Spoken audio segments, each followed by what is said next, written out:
Steve Andreas, Six Blind Elephants, page 258.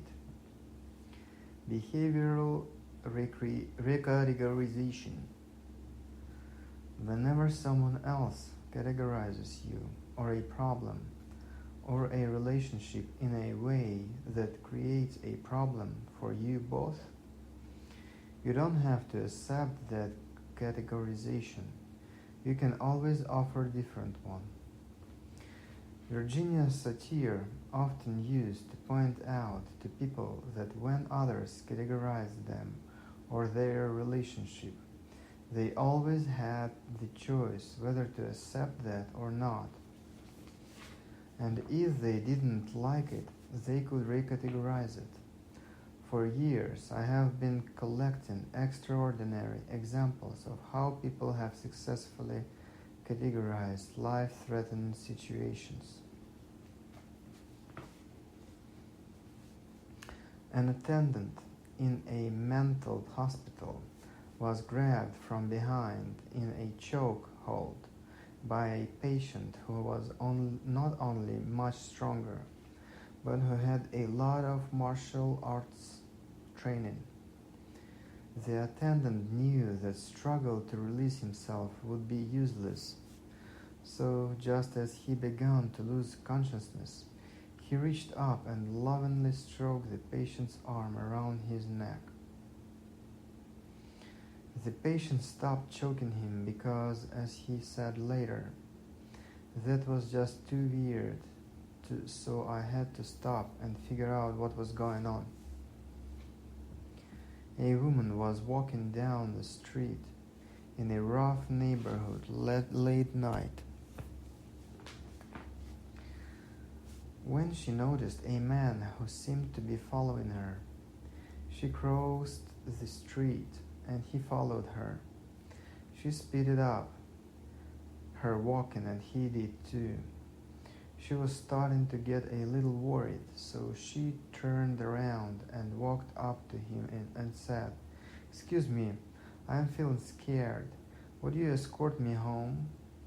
The man held out his arm and escorted her home. She found out later that he had gone on to attack another woman later that evening. If someone can recategorize a relationship with murder into friendship and attack into nurturance, surely we can transform our everyday problems when others categorize us in ways that we don't like. When you find that your relationship dance with someone has become a struggle, it's time to pause and explore how your relationship has become categorized and decide whether you are satisfied with that or whatever you want to change it. Since anything can be recategorized and many events can be categorized in wide variety of ways, the possibilities are far beyond what most of us imagine. Recategorization at a more specific logical level. A sensory-based example. Usually, it is much easier to understand exactly what a problem is and how to solve it when we have detailed information about a specific example included in a category. A videotape would be best, but since that is rarely available, we usually have to rely on a client's report. Usually the client's initial report is severely lacking the information that we need in order to know what the problem is. If the presenting problem is "she drives me nuts," that it is a verbal, general, abstract category with a very little specific information. We don't know anything about what she does. It could be anything from looking away during a conversation to inviting the neighbors over for an orgy. And we also don't know what his nuts response is. That could be anything from tensing up to throwing dishes through the windows or physically abusing the kids. The category, what she does, might contain specific examples, or it might contain more specific categories. When you ask him about an example of the category, he might respond with a sensory-based example, or he might respond with a more specific subcategory. Well, for instance, last night she would tell you about a specific example. However, she always laughing at times when I'm serious about something would indicate a subcategory of experiences that drive him nuts. Now, you can ask for a specific example of that category. If he responds with another more specific category, well, like times when I'm really involved in talking about sports, you ask again until he provides you with a single specific example that tells you exactly what she did and what he thought and felt in that situation. Last Thursday I was really excited about a rim shot that a player made, and she kind of snickered at me. I couldn't figure out what she meant by that, but I was afraid to ask her and I felt small. That will begin to give you the kind of specific information that you need in order to know what needs to be changed in his experience. For instance, the words "feeling small" are often quite literal, indicating that someone is imagining themselves much smaller or younger in relation to someone else.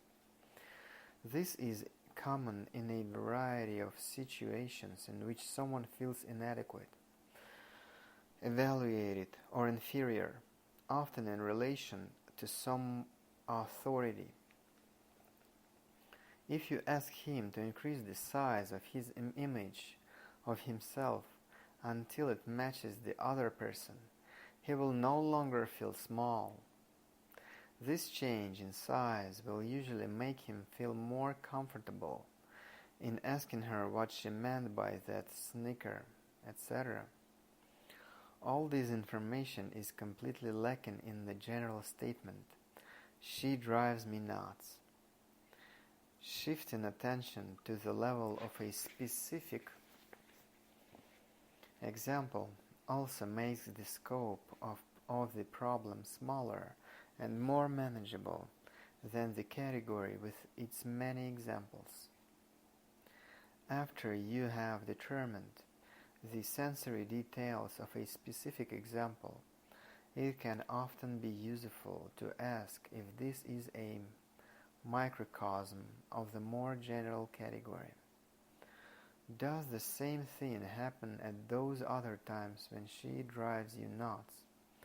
Or are some of them different? If he says that all of them are the same, then when you change his response to that one example, the change will usually generalize to all the other examples in the category. When some of the other examples are different in some way, they may require a different kind of solution. You can ask for a specific example of this subcategory and go to work again to explore that. Since it is in the same general category of events that drives me nuts, it will probably be similar in many respects to the other example you worked with. So it can speed up your work to ask how an example of this category is different from the other one. Alternatively, you can make a change in one example and then say, Now I want you to close your eyes and consider your effective new response in this one situation, and review all the other times when she has driven you nuts in the past, and find out if that response works well in some or all of those other situations.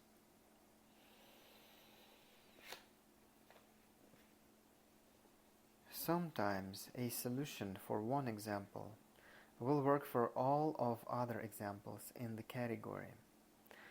At other times it will only work for a group of them, while others will need an additional resource or a different one. More specific category rather than go all the way to specific sensory-based more specific category. Rather than go all the way to a specific sensory-based example, you can always work with a subcategory as long as it provides you with enough specific information to know what is going on and be able to make an appropriate change. This is something that very few therapists do. Redirecting attention to a more specific category also makes the problem seem smaller and less overwhelming than the more general category. The more general categorization is not changed. You just go inside it and attend to a nested subcategory. You say that she drives you nuts. Okay. What kind of situation do you find difficult? Is it talking about topics that you and she have very different opinions on, like spending money or how to handle the kids? Or is it what you do when you have quiet time together and you want to have sex but she doesn't want to? Or ... question mark. By the principle of inheritability, any subcategory must have the qualities specified in the more general category. This makes it likely that a solution for the experiences in the subcategory will also be effective for the experiences in more general one. By the principle of inheritability, a subcategory must have the qualities specified in the more general category. This makes it likely that a solution for the experiences in the subcategory will also be effective for experiences in the more general one. Counterexamples are examples that are counter to or the opposite of the examples included in a category. Do other events also drive you nuts, even though she doesn't laugh? If you get a yes response, it tells you something very important, that many other events cause the same problem response. If you did not ask this question, you would not realize the full extent of the problem. You would only be working with part of it. When you find that A, B, C, and D behaviors also drive him nuts, you can ask the client, what do these, laughing, and A, B, C, and D all have in common? A way to ask about criteria. The answer to this question will often clarify the essence of the problem immensely. They are all examples of disrespect, or they are all times when someone is being whiny and dependent. The other kind of counterexample is when laughing occurred, but he wasn't driven nuts. What solution-focused therapy calls exceptions. comparing an example that caused a problem and a very similar example that didn't cause a problem usually makes it easy to detect the crucial elements of the person's experience that need to be changed. The difference that makes a difference.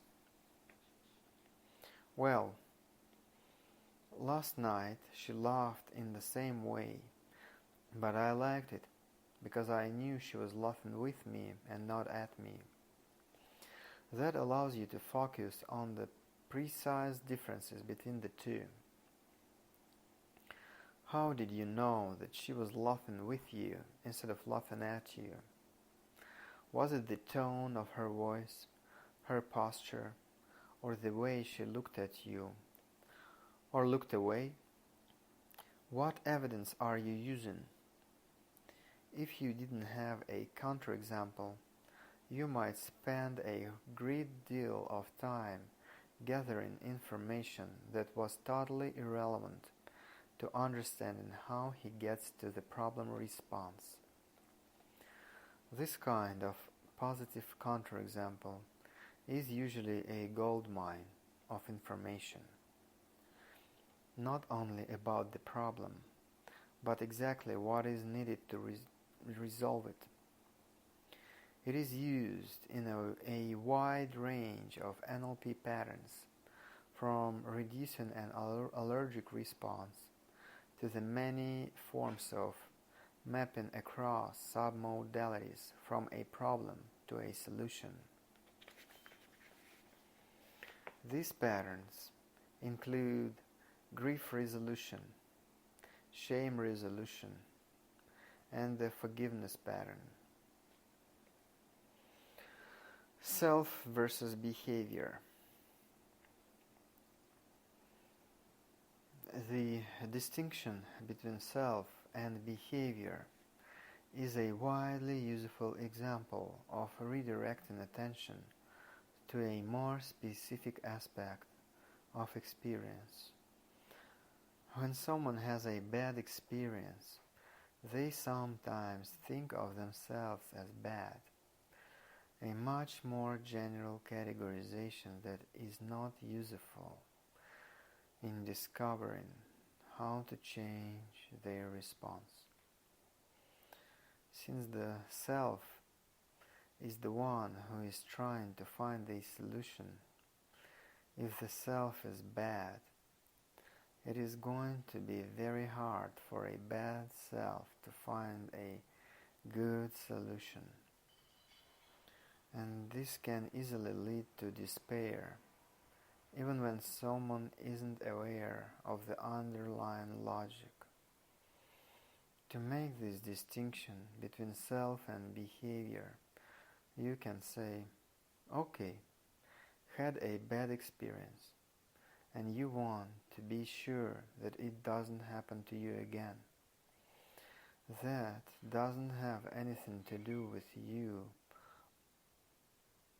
with who you are as a person. It just means that you made a mistake. That recategorization refocuses their attention on the behavior that they want to change, rather than their conclusion about themselves, that they are incompetent, evil, hopeless, etc. Even if they think of the specific behavior as one of a set of behaviors, that is still a much more specific category than their whole self. This makes the task of finding a more effective new response much easier and less overwhelming. Nesting categories. When someone has a firm categorization that seems to be unshakable, you can accept that and describe a new category as being nested inside the one that would be difficult to change. An ex-soldier announced that he was an extremely traditional person who didn't even believe women had yet earned the right to vote. He believed that a family should run on discipline and that it was his wife's attitudes that were undermining his authority, such that the children were running wild.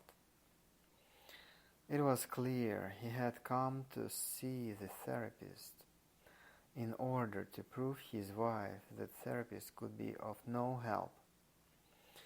The man was asked whether he saw himself as being like a First World War general or a Second World War general.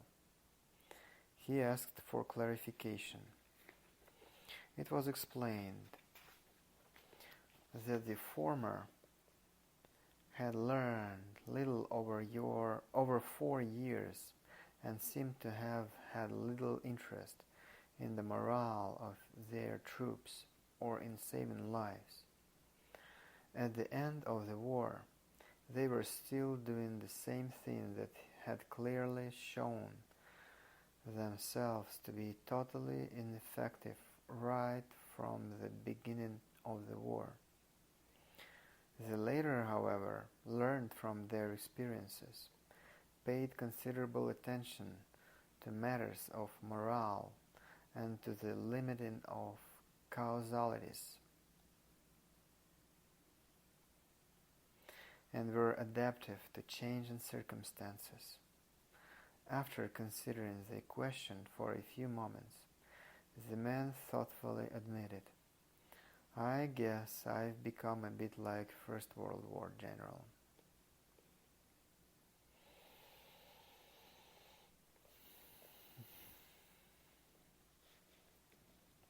Nesting a new category inside an existing one means that you don't have to contest the existing belief. You just work inside it, at a lower logical level.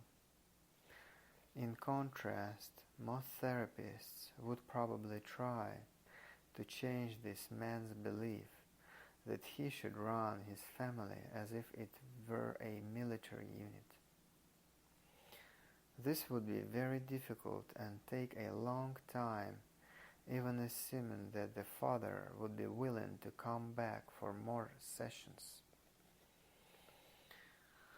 Generalizing from this example, if someone is very sure that they want to get a divorce, you can respond, "Okay, what kind of a divorce would you like?" Some people are really nasty with each other, try to get every last penny out of the settlement, and end up spending most of their money on lawyers. Others do their best to understand each other, so that they can reach an agreement more cheaply and easily, with much less anger and resentment. Or perhaps there are other alternatives that would be even better for you. What is that you want? What is that you want?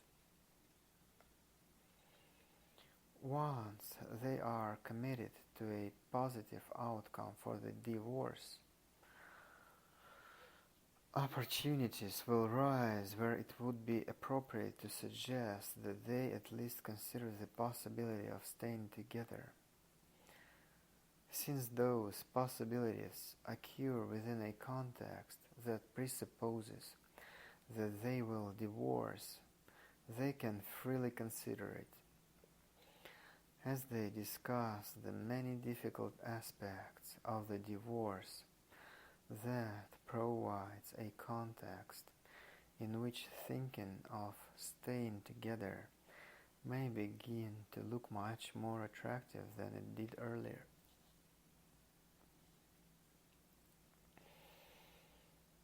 Whenever someone is firmly committed to a category X, consider working inside it by asking, "What kind of X is that you want?"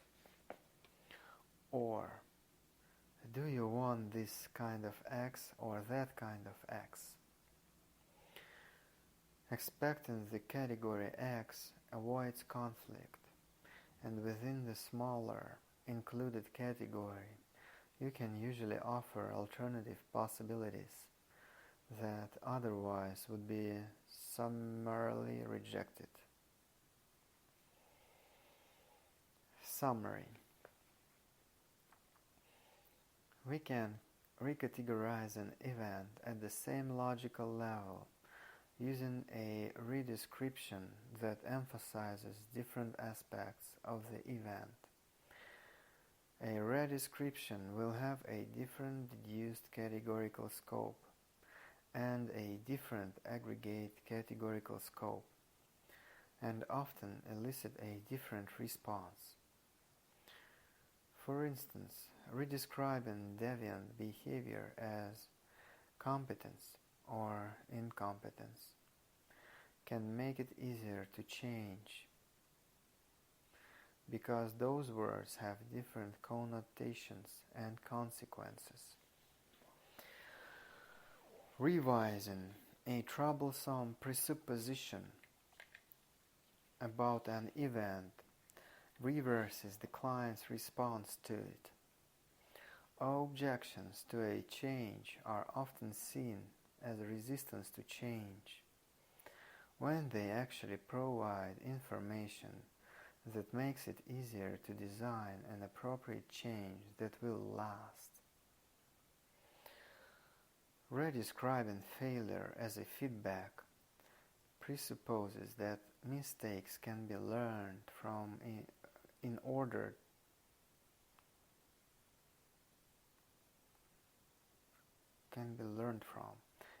to respond more resourcefully in the future. Since many people think of their problem or themselves as weird or pathological, recategorizing them as normal can often be useful in allowing them to refocus on the problem and what can be done to resolve it. Exaggerating a problem can make their actual problem seem normally by comparison. Exaggerating a problem can make their actual problem seem normal by comparison. Alternatively, we can go within a category to a more specific included subcategory at a lower logical level, or we can go even deeper into a category to find a specific example and work with that. A specific example will have the most detailed information, making it much easier to understand the problem and easier to know what changes would be useful. Counterexamples to a problem simplify our search for the pattern of a problem, providing ways to pinpoint exactly what needs to be changed. Distinguishing between someone's self and a specific behavior or set of behaviors is a widely useful way to simplify a problem and make it easier to solve. Nesting a new category inside an existing problematic one accepts it, instead of having to challenge it or revise it.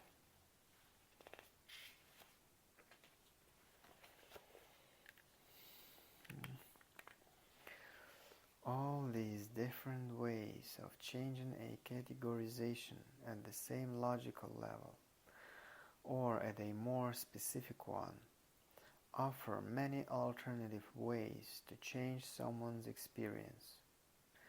In the next chapter, we will explore how to recategorize at a more general level so that the existing categorization is included in a category at a higher logical level.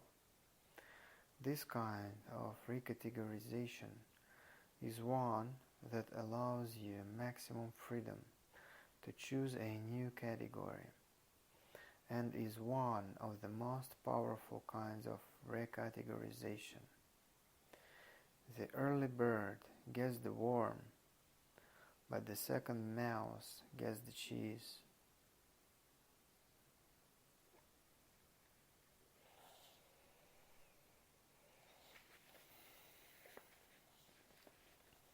Chapter 13. Higher Level Recategorization. Bundling bundles. If people knew how hard I work to gain my mastery, it wouldn't seem wonderful at all. Michelangelo. If people knew how hard I work to gain my mastery, it wouldn't seem wonderful at all. Michelangelo. Recategorization at a higher logical level.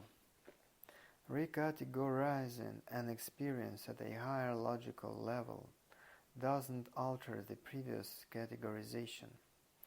It simply includes it within a more general category.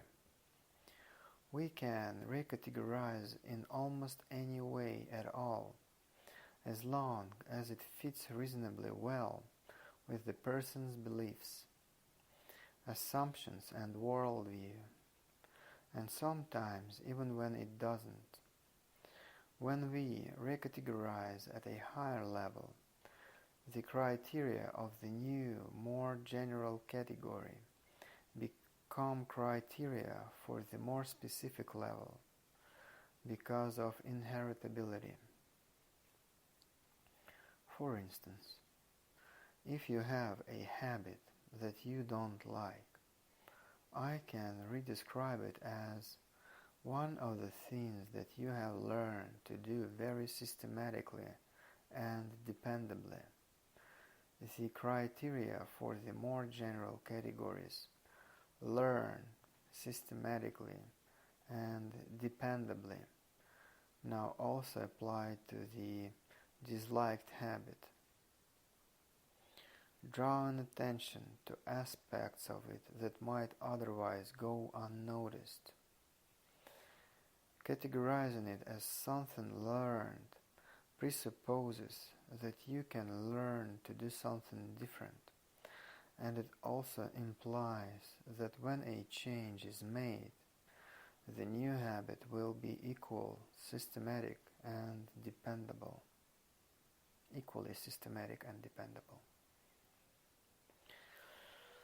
This more general category will include many other examples that fit the criteria for the general category. Things that I have learned to do very systematically and dependably. Associating the original habit with additional behaviors that I have learned. This aggregate categorical scope both normalizes the habit and associates it with all my other habits, many of which are very useful and positive. Fundamental presuppositions. Every therapy or method of change work has overreaching presuppositions, though these are often implicit or mostly out of awareness. Any fundamental presupposition creates a category that includes all the more specific actions, beliefs, and procedures within that therapeutic practice. By inheritability, every element of that practice will include the criteria that a fundamental presupposition has. Even when these criteria and presuppositions are unconscious, they will be exhibited in the behavior of the therapist and communicated to the client. If the therapist has sufficient rapport or position of power, the client will tend to respond accordingly and confirm the therapist's views, whether or not they are valid or useful.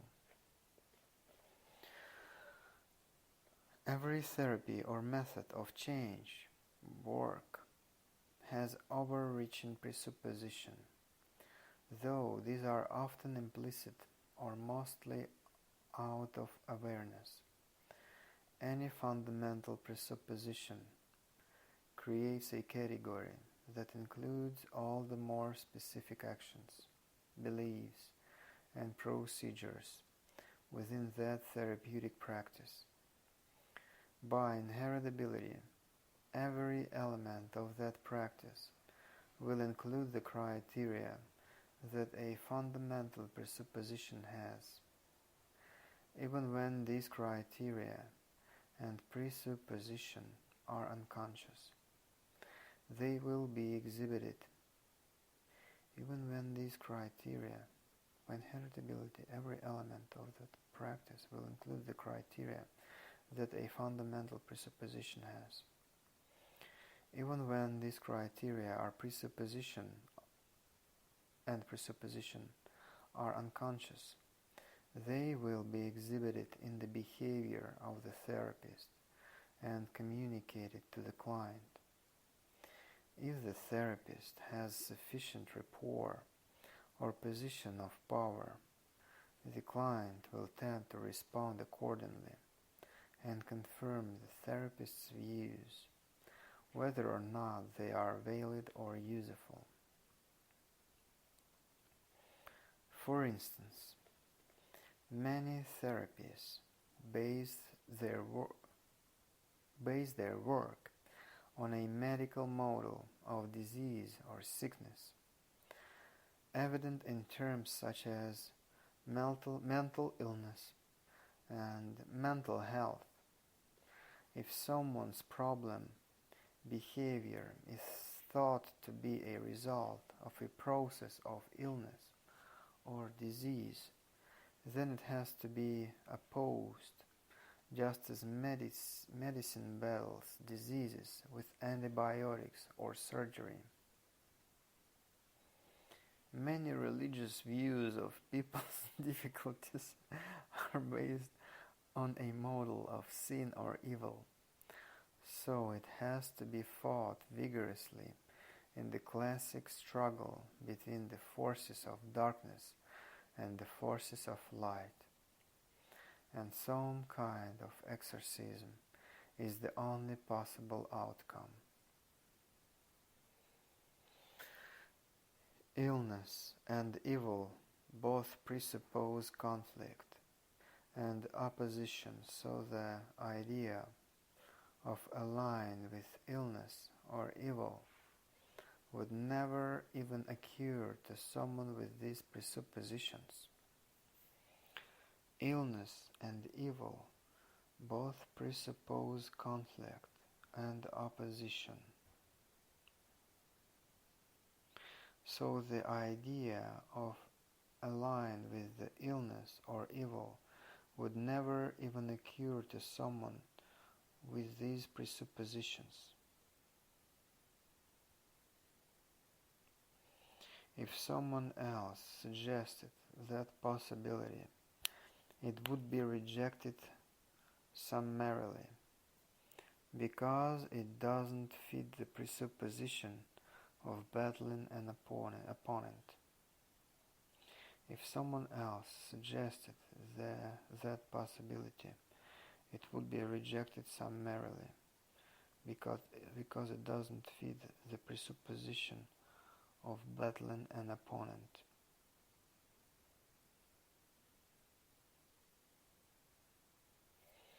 Many therapies are oriented toward causes in the client's history and assume that understanding history, insight, and or expressing unpleasant feelings from the past, catharsis, will bring about change. Then, when those methods don't result in the expected change, the only possible explanation is that they haven't dug deep enough in history, or haven't fully expressed their feelings.